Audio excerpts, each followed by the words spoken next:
Hello everyone, welcome back to TGTV, and more specifically, ladies and gentlemen, welcome back to not only my Range Rover, but the wonderful Windsor View Lakes. Today I'm here back with Historics Auctions ahead of their July auction and some incredible lots and some very, very interesting bits. Now, whilst there's some amazing metal here, there's also some amazing fish. These are actually angling lakes, so you can actually come here and fish. But today we are not doing any fishing, thankfully for the fish.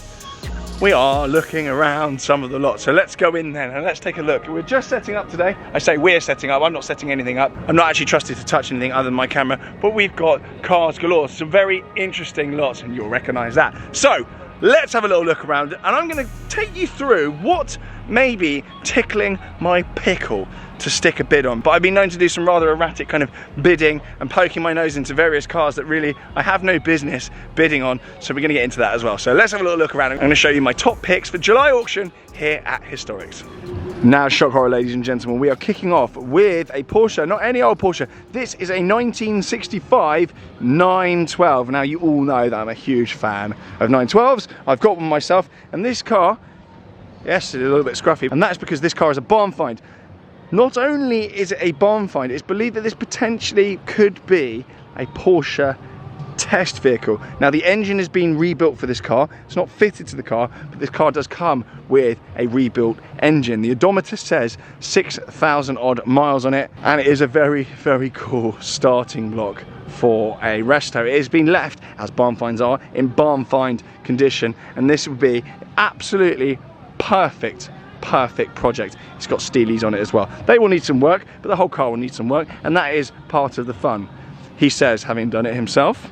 Fun is quite a strong word, but very, very cool. So that is coming up for auction. If you see the stickers in the front windows, by the way, as with all my videos here, going around all the lots, 197, you can go on the Historics website, punch in 197 into the lot numbers, and it'll bring up all the details on this car. There's a comprehensive write-up of every single car that I'm showing you today. So don't just rely on my waffle. Get on the website, have a look, and then you can actually come down here in advance of the auction as well and check it out. That's very, very cool. So the reason this car might be believed to be a test car is because it was actually produced in May 1965, with production only starting a few weeks before that. So this is an extraordinarily early car. Anyway, we're gonna leave that. I'm getting obsessed with Porsches already. There is a lot here. We've got a lot. No pun intended, ladies and gentlemen. Auction vernacular there. We've got some Bentleys. We've got this Lister. I believe I've seen this Lister before. I have, maybe it's a different one. That is absolutely bonkers, right-hand drive. Lister, we all know I love a Lister. Insane, and I believe that is probably a V12 twin turbo with a manual gearbox. Bonkers. Now, it's not just cars outside here, it's an extraordinarily hot day, so I'm going to keep the camera away from my face as much as possible, so I'm a sweaty wreck. We've got all sorts in here, some lovely bits and bobs. XJS, almost a state car, shooting brake if you like. Eventer. I don't know enough about this car. I'm actually going to look it up now and give you some details on it, because that is super cool. I didn't know they had this here. This then, I've just looked it up, so now I'm going to sound like a font of knowledge on it, but this then started life as an XJS. There's a company called Lynx, I'm not sure if they're still trading. They've actually built this car called the Eventer, which is essentially an XJS with a lot more room in it. It's a Coachworks company, so this car is coach built. Only 50 of these were made, and this is number 40 of the 50 examples built originally, and I suspect none of them exist anymore, but this is absolutely fresh. It's done 80,000 miles. The estimate is 70 to 90,000 pounds, and that's just a rather cool piece of history. That is an estate car. Say, oh yeah, I was going to get an RS6, but I just got this instead. Complete chaos. Obviously, it's got the V12 engine in it from the XJS. Really, really cool. That, love it. And obviously, it's an owner's club car, so absolutely everything will have been done on it. It looks absolutely mint condition. Lovely stuff. We've got some other Jags dotted around, as you can see. Those are aging very, very well. I do want to come and show you some bits over here. We also here have an Alfa Romeo Montreal from 1973. Now, the interesting thing about this car was actually the power plant they put in it. It's actually a V8 derived from a racing car, I believe. But that is a very cool piece of kit, and the design is obviously Bertone. Is it Gandini, I think, that designed this car? Stunning, stunning piece of kit, and literally looks fully restored. Absolutely mint. But what I do want to do is come over here. That's unbelievable, obviously. That was actually in our auction preview that was on the Historics YouTube channel. Mr. Matthew Priddy is driving around in that, when I went out in an Aston Vanquish, actually, and Vicky went out in a Ford Focus RS. But that was Matthew's pick. Dictator vibes. Now, I do want to show you this and the car next to it. This is obviously a 964 turbo. It's lot number 199. It's done 92,000 kilometers. Presents very nicely indeed, and it is black with a dark grey interior. Do excuse the fan, it is 1 billion degrees today. But the estimate on that is 125 to 140,000 pounds. Doesn't really get that much cooler than a 964 turbo, I don't think, ladies and gentlemen. I'm happy to be corrected on that, but I actually don't think it does. Very cool. Next to it, however, and I didn't think I'd be saying this, next to it is a Lamborghini Espada Series 3. Let's just poke the camera in here through the window.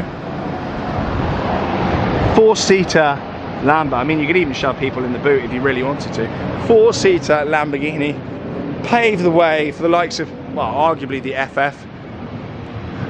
But that is a Series 3 from 1974. What a car. It's an original right-hand drive manual gearbox car with the work being carried out on this car by Colin Clark Engineering and SMDG Ferrari, and it retains many original rare detail parts. This is a stonker, an absolute stonker. It doesn't get much cooler Lambo wise than that, obviously, other than a Murcielago. But let's see down here, Bertoni were the guys that designed this car, and it looks pretty much completely original. I love the badging on the side there. Basically what would happen if you crossed a Miura with an FF in its day. So cool. As I say, manual right-hand drive cars are, well, they're hen's teeth, absolutely hen's teeth. It looks like new in here. It smells like new as well, it smells very nice. And the Series 3 being the Series 3, have got loads of little improvements and kind of revisions, like things like power steering, a revised dashboard. We've got a little song in the background now, uprated brakes, and some bits and bobs with the suspension, along with a restyled front grille, which you can tell is the Series 3 from the front grille. Under the hood then you've got a 4-litre V12 in there as well. Fact of the day, ladies and gentlemen, there were less Espadas built than there were Carrera GTs. 1217 of these versus the 1270 of the Carrera GT. So that is a very, very rare car indeed. Walking around then, we've got a lovely Aston there. There are some pagodas here. We've got one there, and one there. So make sure you are checking out all the lots online to see what's what, because as always with Historics, there are varying degrees of the cars. Some of them are project cars, some of them are fully nut and bolt restored. So there is something for everyone here. We've got another Aston V8 as well. Look at that. Big old boy in the front. That's what it's all about. Love it. And this is very, very pretty. I have toyed on a number of occasions about getting GT1300 Junior or just a little fun Alfa. People keep advising me against it because I keep moaning about having a classic car, but that is wonderful. I love that. There's a 1969 Alfa Romeo GT Junior 2-litre Alfaholics step nose. So that is a fully sorted car. That is an Alfaholics car actually, so I don't think I can afford this one. But if you're going to get anyone to do one of these cars, it's Alfaholics. That is proper. I love that. Look at that little detail on the seat there. So cool. Wooden gear knob. Wow. Wowzers. That said, I've just looked at the estimate. The estimate is 40 to 50,000 pounds. So Alfaholics have done some of the work, and a company called Bradbury Engineering as well here in the UK. That is very pretty. Maybe I will have a flutter on that. Who knows at this point. We got Vicky Butler Henderson here warming up. Look at her go. What a consummate professional she is. So if you want to see a video with all of us together driving around, and a podcast together actually, they are now all live on the Historics YouTube channel and all streaming platforms as well. I'm not going to interrupt her, but I do want to get to that car next to her, so she's going to have to get out of the way at some point. Now I've just nipped in over here, and lot number 215 is a 2014 Furore F1 replica. It was designed to replicate Michael Schumacher's 1997 Ferrari Formula 1 car. It's got only 300 miles on the clock, and the best thing, I'm going to come around here to show you this because you're not going to believe me otherwise. The best thing about it is, it's got a number plate, and guess what? it's road legal. So this, believe it or not, you can drive on the road. I mean, it'd be quite the experience driving this on the road, but I am led to believe it's got a Hayabusa engine in it. Absolutely nuts. So then, this wonderful, unique car was actually built in 2014 to exacting standards from a Ferrari F1 car and was fully IVA tested in that year. Within the last year, the car has undergone a superb bodywork recreation to make it the stunning example that is an offer in front of you today. I've got to say, I don't think you could cause more of a scene going down the King's Road in anything other than that. That is absolutely potty. I'm actually really tempted. The estimate on this car is around 50 grand. Now, it's one of those things that if you're after something like this, there really isn't anything else out there in the market to this standard. So it could well vastly exceed that. Or there might not be two people in the room or online at the same time that want something like this. It's quite niche, but it's also absolutely ridiculous. It would make an amazing ornament, but the fact that it's road legal is complete chaos. We've just had Vicky sat in here as well. Paint and livery were finished by renowned Ferrari restorers DC Coachwork in Hastings, and actually period correct replica BBS wheels were specially made for this car. So it's not just kind of a toy shop,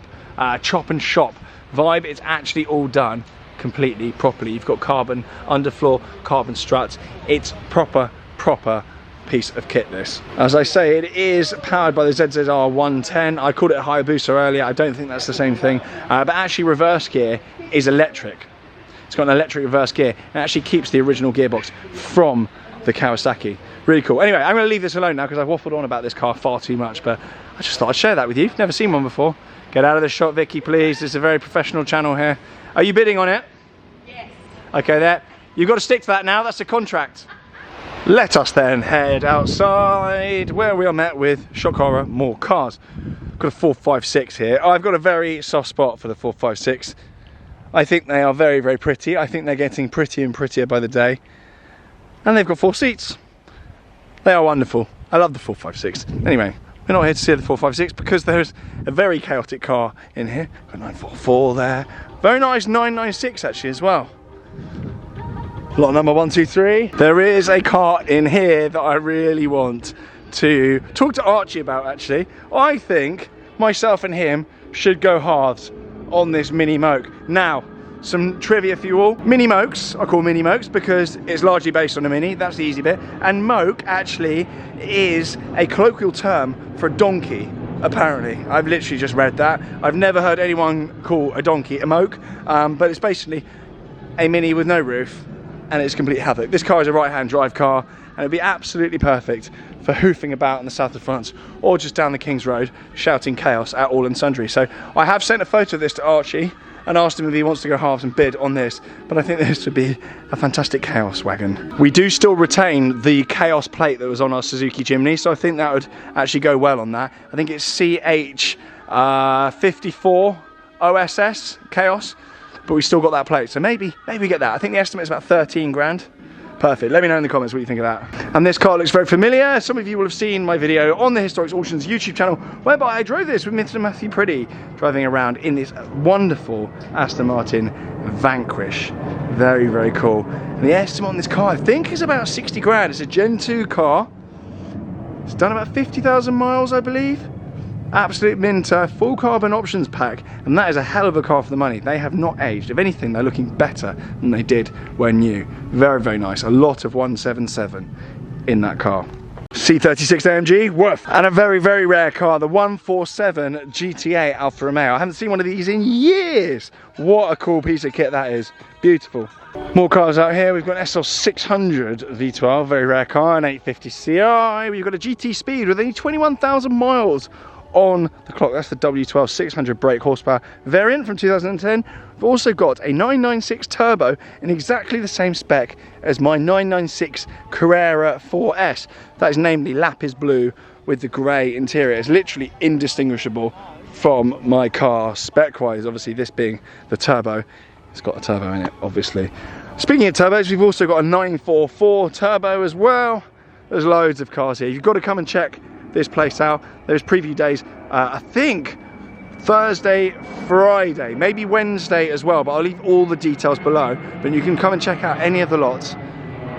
Lovely little flight path here. You can check out any of the lots ahead of the auction, which is happening this weekend. But come down, check them out, bring someone to help you, ask questions. There's an entire file of faxes with all the books, the papers and everything inside there. Got all the info for every single car. The guys here are absolutely amazing. So if you do like the look of anything, do have a good old peruse on the site, because I've covered a snippet of what there is available here. It's about 180, 190 lots this time round, and some truly special stuff. I mean, I'm just strolling past a Gallardo Spider. That is mega. Blue on blue. Money. Didn't know that was here. Manual as well. Ladies and gentlemen, I have found an absolute belter. That is a manual Gallardo Spider. Right-hand drive. How many of them about? There are none of those. Absolutely none. There we go. Little treat for those still paying attention at the end of the video. That is wonderful. Goodness me. I'm going to have to look up the full details on that. Lot number 227.